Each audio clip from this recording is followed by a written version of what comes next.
Hi everybody, it's Miss Kelly from the Elster Park Public Library.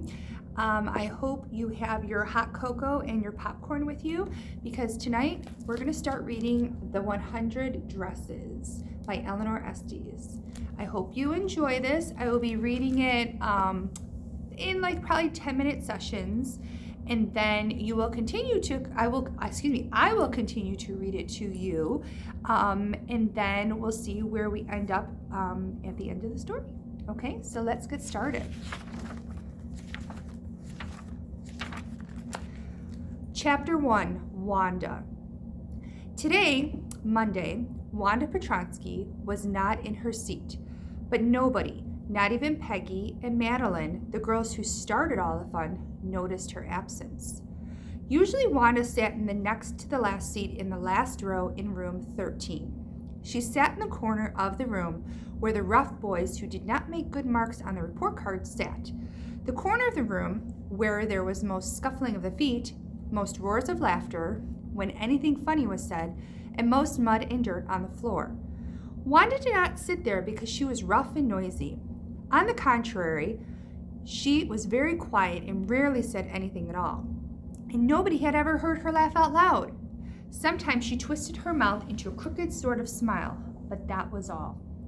Nobody knew exactly why Wanda sat in that seat unless it was because she came all the way from Boggin's Heights, and her feet were usually caked with dry mud, and she picked up coming down from the country roads. Maybe the teacher liked to keep all the children who were apt to come in with dirty shoes in one corner of the room. And this is chapter 1 so far of the picture. But no one really thought much about Wanda Petronsky once she was in the classroom. The time they thought about her was outside of school hours at noontime when they were coming back to school, or in the morning early before school began, when groups of 2 or 3 or even more would be walking and talking and laughing on their way to the schoolyard. Then sometimes they waited for Wanda to have fun with her. The next day, Tuesday, Wanda was not in school either, and nobody noticed her absence again, except the teacher and probably Big Bill Byron, who sat in the seat behind Wanda's, who could now put his long legs around her empty desk, one on each side, and sit there like a frog to the great entertainment of all in his corner of the room. But on Wednesday, Peggy and Maddie, who sat in the front row, along with the other children who got good marks and didn't track in the whole lot of mud, did notice that Wanda wasn't there. Peggy was the most popular girl in school. She was pretty, she had pretty clothes, and her auburn hair was curly. Maddie was her closest friend. The reason Peggy and Maddie noticed Wanda's absence was because Wanda had made them late to school. This is the pictures of the book.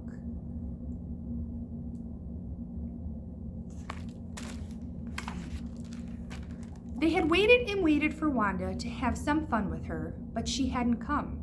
They kept thinking she'd come any minute. They saw Jack Bangles running to school, his necktie askew and his cap at the precarious tilt. They knew it must be late, for he always managed to slide into his chair exactly when the bell rang, as though he was making a touchdown. Still, they waited 1 minute more and 1 minute more, hoping she'd come. But finally, they had to race off without seeing her. The 2 girls reached their classroom after the doors had been closed. The children were reciting in unison the Gettysburg Address, for that was the way Miss Mason always began the session. Peggy and Maddie slipped into their seats just as class was saying the last lines. That these dead shall not have died in vain, that the nation shall, under God, have a new birth of freedom, and that government of the people, by the people, for the people, shall not perish from the earth.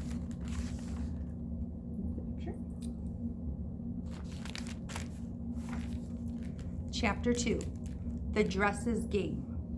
After Peggy and Maddie stopped feeling like intruders in the class they had already begun, they looked across the room and noticed that Wanda was not in her seat. Furthermore, her desk was dusty and looked as though she hadn't been there yesterday either. Come to think of it, they hadn't seen her yesterday. They had waited for her a little while, but they had forgotten her when they reached school. They often waited for Wanda Petronsky to have fun with her. Wanda lived up in Boggin's Heights, and Boggin's Heights was no place to live. It was a good place to go and pick wildflowers in summer, but you always held your breath till you got safely past Old Man Seven's yellow house. People in the town said Old Man Sevenson was no good. He didn't work, and worse still, his house and yard were disgracefully dirty, and with rusty tin cans strewn about and even an old straw hat. He lived along with his dog and his cat. No wonder, said the people of the town, who would live with him? And many stories circulated about him, and the stories were the kind that made people scurry past his house even in broad daylight and hope not to meet him. Beyond Sevenson's there were a few small scattered frame houses, and one of those Wanda Petronsky lived with her father and her brother Jake. Wanda, most of the children in room 13 didn't have names like that. They had easy names like Thomas, Smith, or Alan. There was one boy named Bounce, Willie Bounce, and people thought that was funny, but not funny in the way that Petronsky was. Wanda didn't have any friends. She came to school alone and went home alone. Here's a picture of the neighborhood. She always wore a faded blue dress that didn't hang right. It was clean, but it looked as though it had never been properly ironed. She didn't have any friends, but a lot of girls talked to her. They waited for her under the maple trees on the corner of Oliver Street, or they surrounded her in the schoolyard as they stood watching some little girls play hopscotch on the worn, hard ground.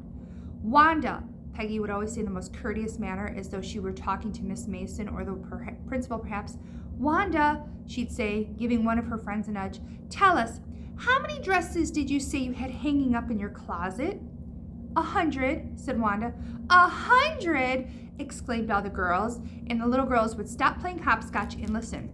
Yeah, 100, all lined up, said Wanda. Then her thin lips drew together in silence. Well, what are they like? All silk, I bet, said Peggy. Yeah, all silk, all colors. Velvet, too? Yeah, velvet, too. 100 dresses, repeated Wanda, all lined up in my closet. Then they'd let her go. And then before she'd gone very far, they couldn't help bursting into shrieks and peals of laughter. 100 dresses! Obviously, the only dress Wanda had was the blue one that she wore every day. So what did she say she had 100 for? What did she say? Yeah, she had 100 for. What a story. And the girls laughed while Wanda moved over to the sunny place by the ivy-covered brick wall of the school building where she usually stood and waited for the bell to ring. But if the girls had met her in the corner of Oliver Street, they'd carry her along with them for a way, stopping every few feet for the most incredulous questions. That's the wall she stands by. And it wasn't dresses they talked about. Sometimes it was hats or coats or even shoes.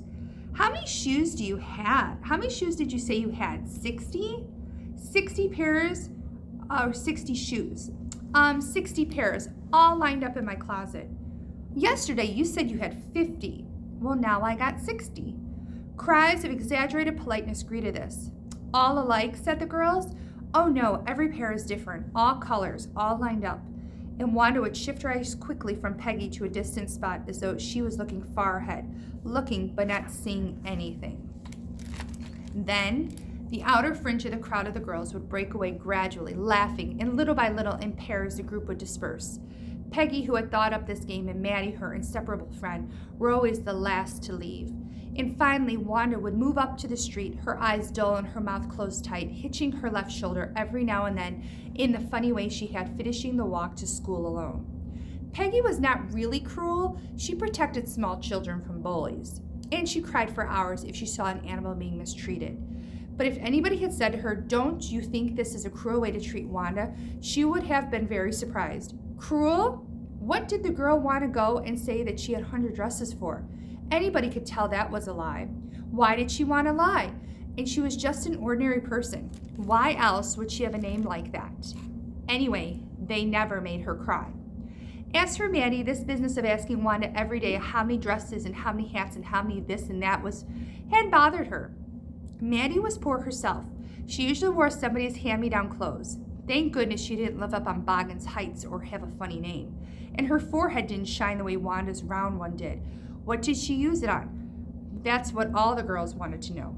Sometimes, when Peggy was asking Wanda those questions in the mock polite voice, Maddie felt embarrassed and studied the marbles in the palm of her hand, rolling them around and saying nothing to herself. Not that she felt sorry for Wanda exactly. She would never pay any attention to Wanda if Peggy hadn't invented the dresses game. But suppose Peggy and all the others started in on her next. She wasn't as poor as Wanda, perhaps, but she was poor. Of course, she would have more sense than to say 100 dresses. Still, she would not like them to begin on her. Not at all. Oh dear, she did wish Peggy would stop teasing Wanda Petronsky.